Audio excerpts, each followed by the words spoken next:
ছেলে রোমানের ঘুম এখনও কাটেনি।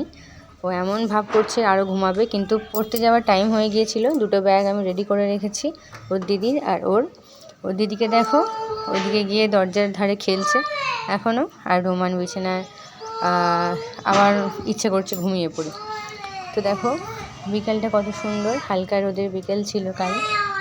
রোদ্দুরটা সেই সময় শেষের দিকে আর কি। তো দেখো রোমান বিছানায় বসে বসে দেখছে আমাকে, আর কি মা কি বলছে আমাকে নিয়ে। আচ্ছা আমাদের তো রোমানের কোলে নিয়ে একটু আদর করা হয়ে গেল রোমানের সাথে। দেখো রোমান কিসি দিল আমাকে।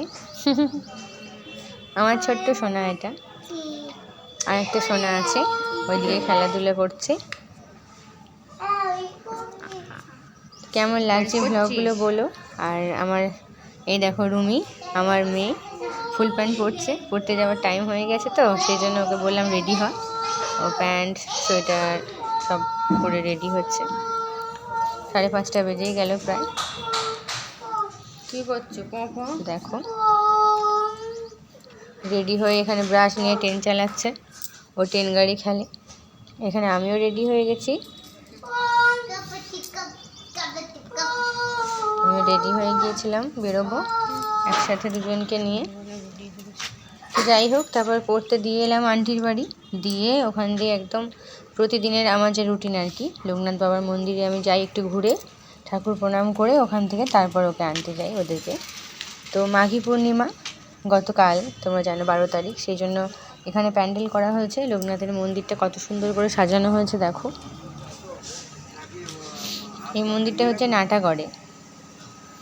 নাটাগড়ের একটু কাছে। জায়গাটা ঠিক বলতে পারছি না, তবে নাটাগড়ের আরও কাছেই।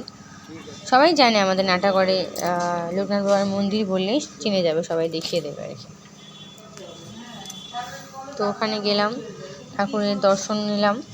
2 ঠাম্মা বসে রয়েছে দেখো, ওই ঠাম্মারা এখানেই থাকে। জয় বাবা লোকনাথ, বাবা সবাইকে ভালো রেখো। বাবার কাছে এই প্রার্থনা করে বেরোতে যাবো কিনা সেই মুহূর্তে একটা ছোট্ট বিড়ালের সাথে দেখা। বিড়ালটি কি করছিল দেখো, কেমন কেমন করে যাচ্ছে, অন্ধকারের রাস্তায় একা একা ঘুরছে।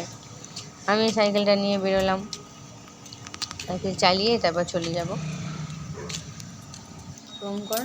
তো যাই হোক, পরের দিন সকালে মানে আজকে সকালে রোমান উঠে আবার ট্রেন চালাচ্ছে প করে ব্রাশ নিয়ে। ওর খেলা হচ্ছে দাঁত মাজার ব্রাশ আর এই সমস্ত নিয়েই রোমান খেলে। দেখো